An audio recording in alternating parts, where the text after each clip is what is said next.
دھیان سے دیکھنا دوستو۔ زندگی اللہ نے اس مغضوب علیہ قوم کو، اس ملعون قوم کو کیوں اب تک چھوٹ لیے رکھی؟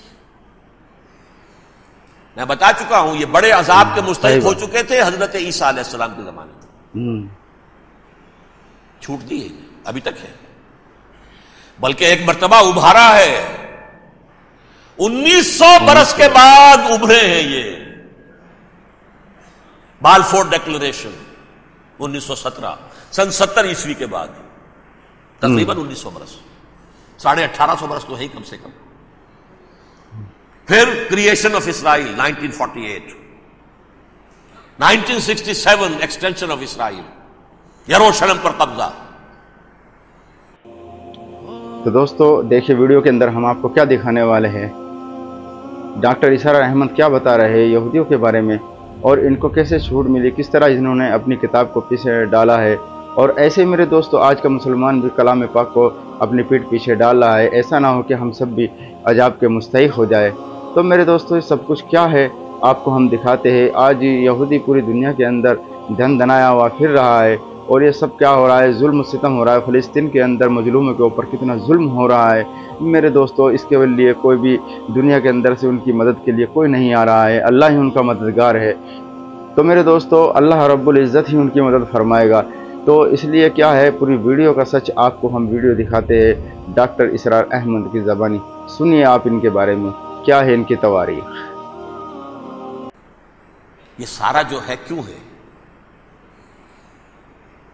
اللہ تعالیٰ اس خیر امت محمد صلی اللہ علیہ وسلم اس کے بہترین حصے کو سزا ان ملعونوں کے ہاتھ دے رہا ہے۔ کیوں؟ جو جرم انہوں نے کیا تھا وہی ہم نے کیا۔ انہوں نے اللہ کی کتاب کو پیٹھ کے پیچھے پھینکا، صحیح بات، نبذ فریق من الذین اوتوا الکتاب کتاب اللہ وراء ظہورہم، ہم نے اپنی پیٹھوں کے پیچھے پھینکا کہ نہیں؟ کولونیل رول سے آزاد ہوئے، کہیں اسلامی قانون نافذ کیا، کہیں اسلامی نظام قائم کیا؟ بے شک۔ تو جو جرم ان کا تھا وہی ہمارا ہے، اور ہم خیر امت ہیں، اور ہمارے میں سے خیر ترین صحیح بات عرب ہیں، ان پر اللہ کا فضل، ان کی مادری زبان میں اللہ کی کتاب موجود ہے۔ پھر انہوں نے اللہ کے دین کو پیٹھ دکھائی۔ جو ملک آزاد ہوا کولونیل رول سے، یا اس نے قبلہ کر لیا اپنا ماسکو کی طرف، یا کر لیا واشنگٹن کی طرف، کسی نے مکے کو قبلہ بنایا، یہ بدترین سزا ہے۔ ویل للعرب من شر قد اقترب۔ اور ترمذی شریف میں تو یہاں تک روایت ہے، من اقتراب الساعۃ ہلاک العرب، قیامت کے قرب کی ایک نشانی یہ بھی ہوگی کہ عرب ہلاک ہو جائیں گے۔ ایک حدیث میں الفاظ آتے ہیں کہ حضور نے جب کہا یہ ہوگا یہ ہوگا یہ ہوگا، یہ بربادی آئے گی، تو کسی زوجہ محترمہ نام میں بھول رہا ہوں، انہوں نے پوچھا کہ عرب اس دن کہاں ہوں گے؟ فرمایا العرب یومئذ قلیل، بہت کم ہوں۔ آخری خاتمہ ہونا ہے یہود کا حضرت مسیح علیہ السلام کے ہاتھوں، وہ عذاب جو 2000 برس تک ان سے ٹلا رہا وہ آئے گا، اور ان کے رسول ہی کے ہاتھوں آئے گا۔ لیکن اس سے پہلے مسلمانوں پر یہ عذاب آ رہا ہے، ہولوکاسٹ کے درجے کا عذاب آ رہا ہے۔ بے شک۔ البتہ ہم پاکستانی اس میں یوں سمجھ لیجئے کہ وہ تو خبریں موجود ہیں احادیث میں، وہاں تو جو ہونا ہے ہونا ہے، اتنے انسان مریں گے، اتنے انسان مریں گے۔ ایک پرندہ جو ہے اڑتا چلا جائے گا، وہ نہیں چاہے گا کہ نیچے اترے تو کسی لاش پر اترے، اسے جگہ نہیں ملے گی زمین خالی کر کہیں اتر سکے، تھک ہار کر گرے گا، مرے گا تو بھی لاش کے اوپر گرے گا۔ یہ الفاظ ہے حضور صلی اللہ علیہ وسلم۔ الملحمۃ العظمی الملحمۃ الکبریٰ، یہ لاسٹ کروسیڈ، ٹرمپٹ اخبار نے، میں اس کا فوٹو اسٹیٹ بھی کبھی آپ کو دکھا دوں، ویسے میرے ساتھ ہے وہ رسالہ ٹرمپٹ، دی لاسٹ کروسیڈ، اس کی تیاری ہو رہی ہے۔ وہ الملحمۃ العظمی اور ملحمۃ الکبریٰ جو ہے وہ آنے والی ہے۔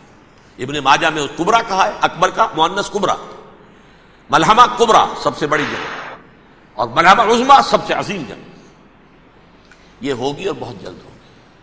اب آخری بات یہ عرض کر رہا ہوں، کریں کیا؟ بے شک کچھ کریں بھی کہ نہیں؟ پہلا کام تو یہ ہے کہ اصل زندگی آخرت کی زندگی ہے. دنیا میں تباہی بربادی آ بھی جائے، آخرت بچ جائے. پہلا کام یہ ہے کہ ہر شخص توبہ کرے، لیکن توبہ توبۃ نصوح، توبہ کی تسبیح نہیں. آیہ کریمہ کا ختم نہیں، لاکھ مرتبہ لا الہ الا انت سبحانک انی کنت، اس سے کچھ نہیں. صحیح بات. توبہ یہ ہے اپنی معاش کے اندر جھانکیے، اپنی معاشرت میں جھانکیے، جہاں جہاں اسلام کے خلاف کچھ نظر آئے پھینک دیجئے، نکال کر کاٹ دیجئے. بے پردگی ہے، نکالیے. آپ کی کمائی میں کوئی حرام کا عنصر ہے، ختم کیجئے، توبہ کیجئے، ابھی کیجئے. عملی توبہ. فرائض کی ادائیگی میں کوتاہی ہو رہی ہے، ابھی شروع کیجئے.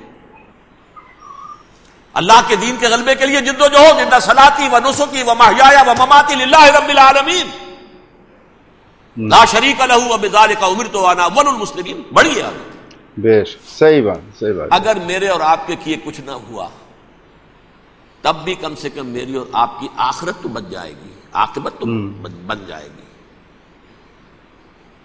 اخروی عذاب، سب سے بڑا عذاب، دائمی عذاب، اس سے ہم بچ جائیں.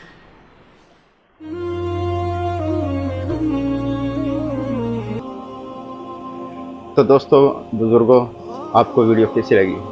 دیکھو ڈاکٹر اسرار احمد صاحب نے کتنی بہترین بات بتائی ہے. ہم سب کو توبہ کی ضرورت ہے. آج مسلمان کے اعمال خراب ہوئے ہیں تو میرے دوستو، اللہ رب العزت نے ظالم بادشاہوں کو مسلط فرما دیا ہے، اور حدیث پاک کا مفہوم بھی ہے کہ جب انسانوں کے اعمال بگڑے گے تو اللہ تعالیٰ ان کے اوپر ظالم بادشاہوں کو مسلط فرما دے گا. تو میرے دوستو، ہم سب اپنے گناہوں سے توبہ کریں اور اللہ رب العزت کے جو احکامات ہیں ہم ان پر چلیں، اور اللہ کے جو فرائض ہمارے اوپر ہے ہم ان سب کو ادا کریں. اس لیے دوستو بزرگوں، اگر ہم ان سب کو کریں گے تو اللہ رب العزت ہماری آخرت تو بنا دے گا. اگر دنیا میں کچھ مصیبتیں آئی بھی تو اللہ تعالیٰ ان کو ختم فرما دے گا، اور آخرت میں ہمیشہ ہمیشہ کی کامیابی ملے گی. دوستو، ویڈیو اچھی لگی تو اس ویڈیو کو لائک ضرور کرنا، اور ہمارے چینل پر نئے آئے ہو تو چینل کو سبسکرائب کرنا مت بھولنا. اور ملتے ہیں اگلی ویڈیو میں، تب تک کے لیے اللہ حافظ.